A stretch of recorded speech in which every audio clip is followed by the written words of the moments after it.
Hey there, everybody. It's Dr. Noseworthy. We're back again with the Inflammation Nation podcast. And this is, believe it or not, this is episode 91.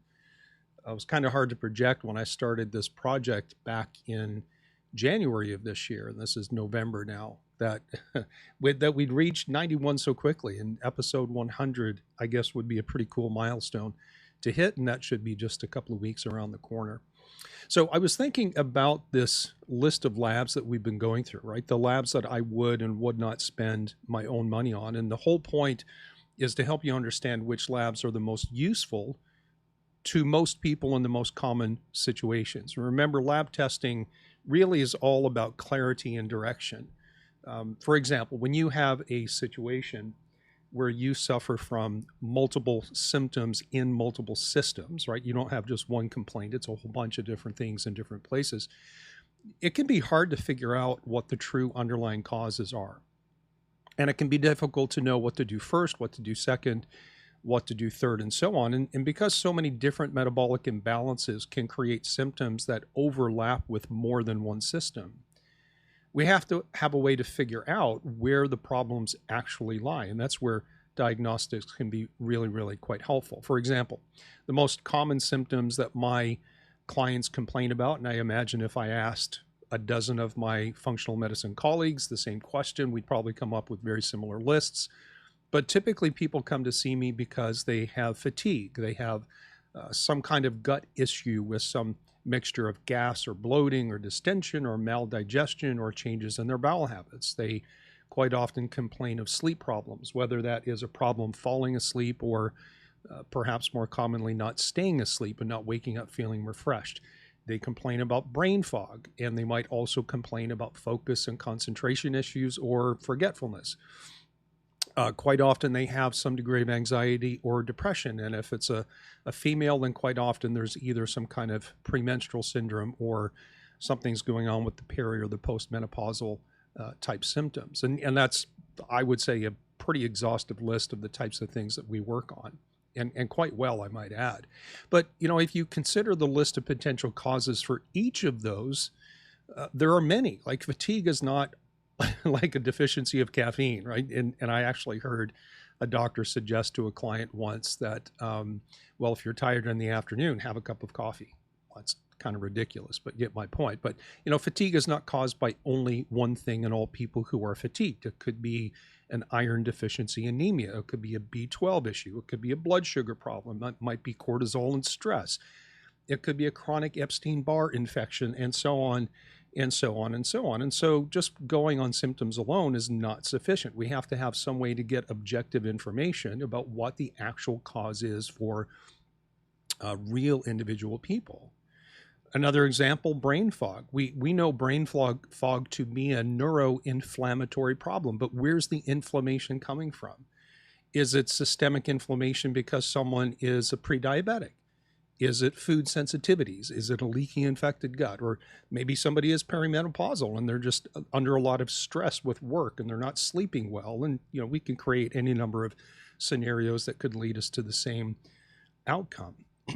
And so understanding this, that figuring out what to do for any one person is really a matter of doing some detective work, which means investigation and information or evidence. And lucky for us, although we're all individuals and therefore we are all biochemically unique, we're all designed the same way. We all have energy producing systems that run off the same fuel types. Our brains all have the same lobes that serve the same functions with neural pathways, and neurotransmitter systems are all identical in design. Our thyroid systems, our reproductive hormonal systems, and so on are all the same, at least in how they're designed. And I mean how they're designed, like not in the sense of how they actually function, which is why maybe you have a thyroid problem and I don't, for example, even though our thyroid systems are identical. So, excuse me, the only way to avoid the trap of generic treatment programs, you have to have a way to look at yourself as an individual, or for your doctor to look at you as that individual person. And believe it or not, there are still docs out there in natural medicine that are using like pre-planned programs that they apply to everybody. And it doesn't matter to many doctors that your causes of the same symptoms as someone else might need to be addressed differently, because a lot of times these pre-planned programs are designed based off symptoms or sometimes diagnosis. And I tell you, what does matter to practitioners who use these canned or pre-planned treatment programs is employing something that's easy to learn and easy to deploy, like in terms of protocols, that for them as the practitioner minimize their time and their effort so they can see more people. And you can fill in the blank as why they want to be able to do that. And to be honest, if I could pull back the curtain for a moment on the inner workings of the world of functional medicine, there are financially successful groups of doctors out there that are teaching other doctors how to see, 30 or so people per day, which means the average consult visit in a normal workday is going to take about 15 minutes or so, which is about the national average, or it's actually above, just a little bit above the national average for conventional medicine. And I'm not sure if you know this or not, but on average, there are of course exceptions. The typical medical doctor spends only 7 to 12 minutes with each patient. 15 minutes is better than that, but really not by much. And so any new doctor getting into natural medicine is faced with a dilemma and a choice. Like, do they approach designing how they operate from a business standpoint where they see as many people as they can in the run of a day? Or do they design their approach with the view of doing their best for each individual person? Because for the most part, the two are not compatible. And listen, I've done this myself. I've been in a situation working in a multidisciplinary clinic where it was all about the numbers. How many people can we see? How much money can we bill? And all this kind of stuff. But I found it very unfulfilling for me, as well as for the people that I was trying to help, which is why many years ago, when I left a group setting and went out to work on my own, I developed a professional motto of see fewer people, spend more time, and do a better job. I mean, that's burned into my brain, if you will. So for me, on average, I spend 45 minutes to an hour each and every time I talk to my clients. It doesn't matter if it's the first consult or the 10th. We take time to make sure that we do things right. And so it gives me time to really listen to what people have to say and to truly partner with them as I guide them through their journey to get back that quality of life that they've lost. So if you choose to work with a functional medicine provider, ask them about how they work. Like, how many times can you expect to talk to them, and how long is each session? Do you get a chance to ask your questions? What types of tests do they typically run and why? And that's a question that would be relevant to this little mini series. Ask them what their clinical model is. A red flag would be if they do a detox on every person first thing out of the gate.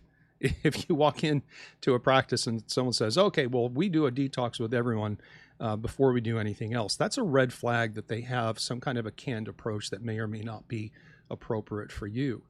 And you also want to know if the doctor does all the consults themselves, or do they farm you out to a health coach or a nutritionist or someone else on staff that actually does the work? Are you talking to the doctor, or are you talking to somebody else? And that's not saying that people who are not doctors can't do a good job. They certainly can, but you should know what you're getting into. All right, so let's get to the topic at hand. I went just a little bit on my soapbox there, but we're talking about tier 2 testing. Remember, tier 2 is comprised of the tests that I find myself doing frequently, but not on every client. And these are, in my opinion, best reserved for cases that are most likely to benefit from them, where there's something undefined that needs to be defined, unless, of course, money is no object and you can simply run everything you want, which, of course, is doable as well. But for most clients, we need to talk about what's necessary and what's nice to have, but not absolutely required, because there are some questions we have about how someone's physiology work. It would be nice to know the answer to the question, but it's not going to make or break whether or not we can help them. It just might fine-tune our efficiency, for example. So the first test in tier 2 is a leaky gut test. Now, I know we just talked about leaky gut in the last episode, so this chat isn't about the pathophysiology so much as it is about testing strategies and which leaky gut testing do you want if you feel like that's a valuable test. So first of all, leaky gut testing has been available for 30 years or more. And in its original form, and this is still available today, the test consisted of drinking a solution of 2 sugar molecules called lactulose and mannitol test and then measuring them in your urine. It is literally called the lactulose mannitol test. And I'm not going to bore you with details of how the test works or doesn't work, but suffice it to say that when it was the only test available for decades, it's the one we used because it's the only thing that we had. But then somewhere around 2009, somewhere around there, Cyrex Labs came out with a blood-based antibody test that blew the old urine test out of the water in terms of sensitivity and specificity. Immediately, the lactulose mannitol test became outdated, and we started to understand how it didn't really tell us what we thought it told us, but at the time, we had no other option. And we didn't know any better, to be honest. So how does the Cyrex Labs leaky gut test work? And I'm focusing on this not because I don't have any financial relationship with Cyrex. So no matter how many tests they run, or if they come from me or somebody else, I don't get any money. It's just I truly believe that they have the cutting edge technology in terms of looking at leaky gut. And I believe they're the only lab in the world that does it this way. So how does this work? Well, it works by detecting antibodies to two different things. And let me define that. An antibody is something that your immune system produces to basically label something as an object of interest for other parts of the immune system. So for example, if you get an infection, let's say it's an Epstein-Barr infection, you could insert any microbe. But let's say that you have an Epstein-Barr infection. Your immune system will recognize that and create an antibody to Epstein-Barr that basically is a label that says, hey, I'm Epstein-Barr, come get me. And the other parts of the immune system that are responsible for fighting an infection can find that, recognize the label or the antibody, and then go and attack it. And so when the immune system sees things that it knows shouldn't be there, or when it sees things that are unusual, it will make an antibody to it. And going one level deeper, I guess I wasn't planning on talking about the pathophysiology, but I guess we're going to get into it just a little bit. But basically, when we look at the structure, well, actually, let me hold on to that because I'm going to get into that just here in a second. So let me back up. The Cyrex test, which they call array number 2, they label or call all of their test panels arrays. Array number 2 is their intestinal permeability or leaky gut test. It works by measuring antibodies in the blood to two different things. Number one are structural proteins that normally hold the cells of the gut barrier together. And number two, a bacterial endotoxin called lipopolysaccharide, or we call it LPS for short. And with the structural proteins that the test tests for, there's actually two different types, which gives us information about two different types of permeability or two different types of leaky gut. That's right. There are two types of leaky gut. And before I can describe that, let me explain what the gut barrier looks like at the cellular level. And I understand the vast majority of you are listening to this just audio only. I do have a video version of this, but I haven't started posting it on YouTube or any other video platform. I'm thinking about maybe using visual aids and all that kind of stuff at some point in the future, but for now, it's just me and my voice. So imagine this. Let's say that you can zoom in on the surface of the inner lining of the gut. You will see that the gut system or the gut tissue is lined with cells called endothelial cells that are jam-packed together. And these cells aren't just jammed up against each other, they're cross-linked together with proteins that run horizontally from one cell to the other, much in the same way as, say, the horizontal part of a wooden fence. And at the intersection of two different cells that are cross-linked together is what's called the tight junction. That's the little teeny infinitesimally small space in between the cells. Because remember, these cells are jammed up against each other, and then they're stitched or linked together with these what are called cross-linking proteins. And it's this really teeny tiny space between adjacent cells that filters out toxins and microbes or chemicals and so on, so that they don't get into your bloodstream and activate your immune system and drive an inflammatory response. And this is one of the hallmarks of leaky gut, is local as well as systemic inflammation.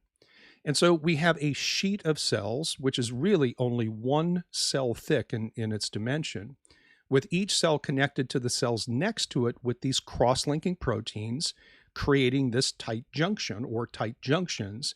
And the whole system acts like a very sophisticated filter system. It lets good things pass into your bloodstream and is supposed to filter out the bad stuff so that we can neutralize it and get rid of it so it doesn't have some kind of a negative biological effect.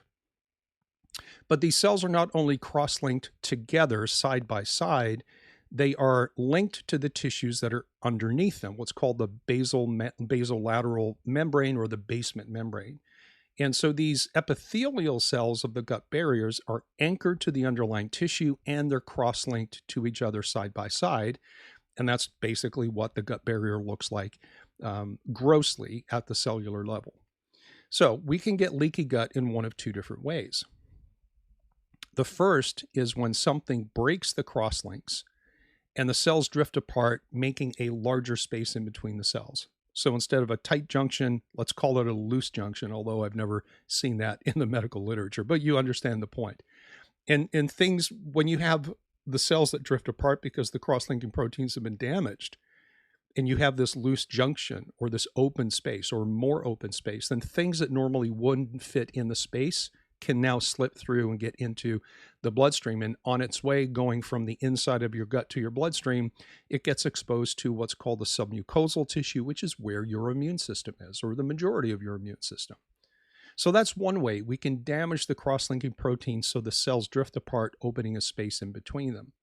Or we can damage the cells themselves, and the proteins that anchor the cells down below start to get damaged.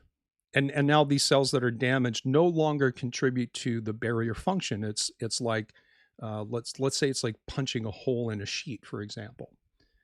Now, both types of leaky gut are leaky gut. One is damage to the cross-linking proteins. One is damage to the cells themselves and the proteins that anchor them to the basement membrane.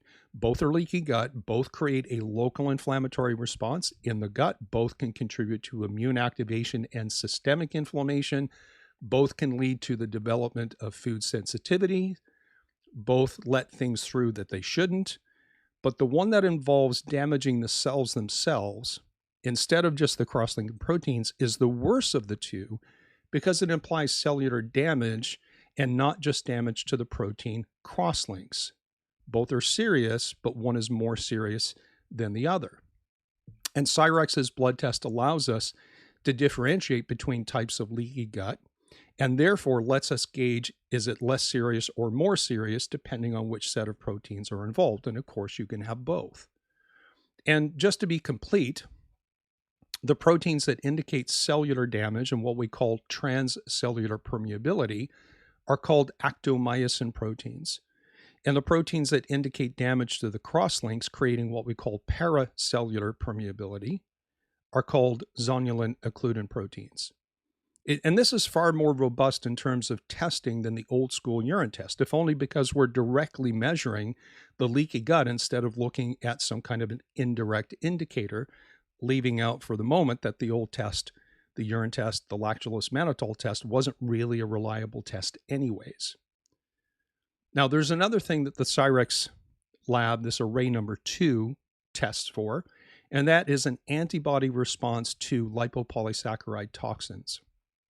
These lipopolysaccharides, again, are toxins that are produced by certain gut bacteria that fall into the commensal and opportunistic domains.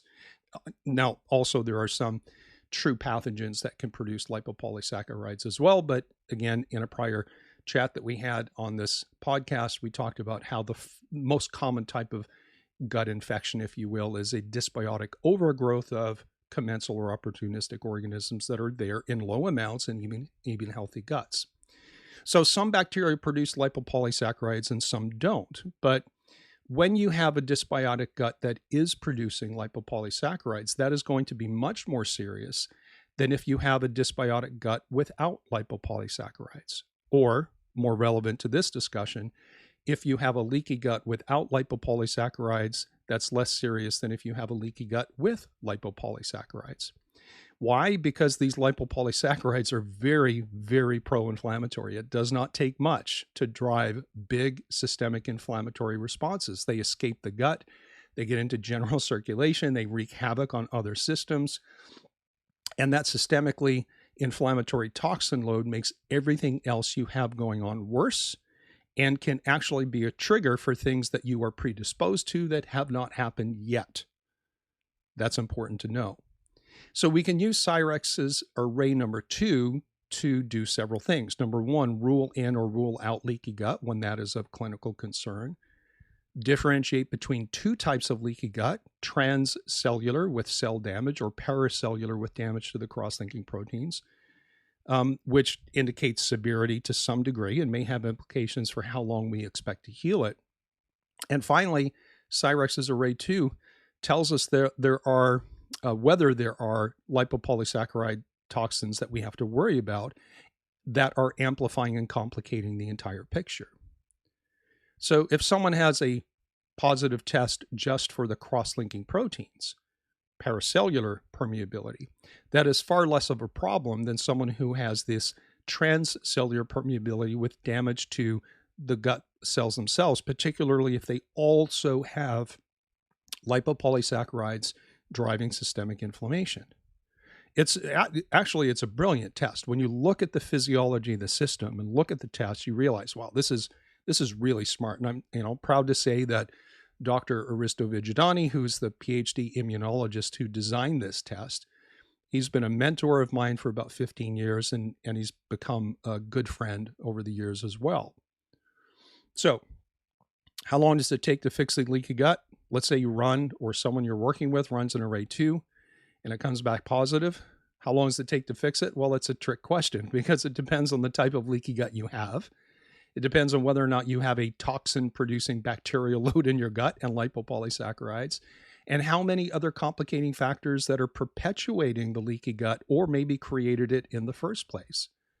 Because if you've listened to this podcast, the episodes that we've done already where we talked a bit about leaky gut, you'll have heard me say that while supplements are helpful to heal a leaky gut, you can't just take L-glutamine and deglycyrrhizated licorice or aloe vera or MSM or Jerusalem artichoke or so on and expect to heal a leaky gut without looking at this as a full-blown neuroendocrine immune problem.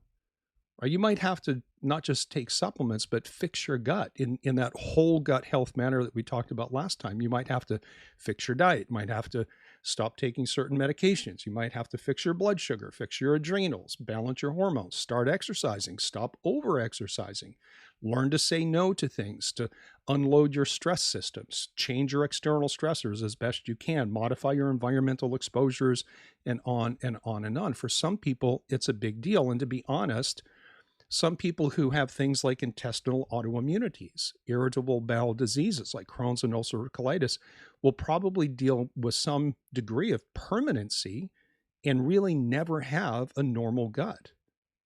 Now, obviously, there's some really big exceptions to that, but as a general rule, when someone has been diagnosed with ulcerative colitis or Crohn's disease and there is a permanent immune attack on the intestinal tissues, it's a matter of making sure you control the degree of permeability rather than expecting it to be fixed and stay fixed.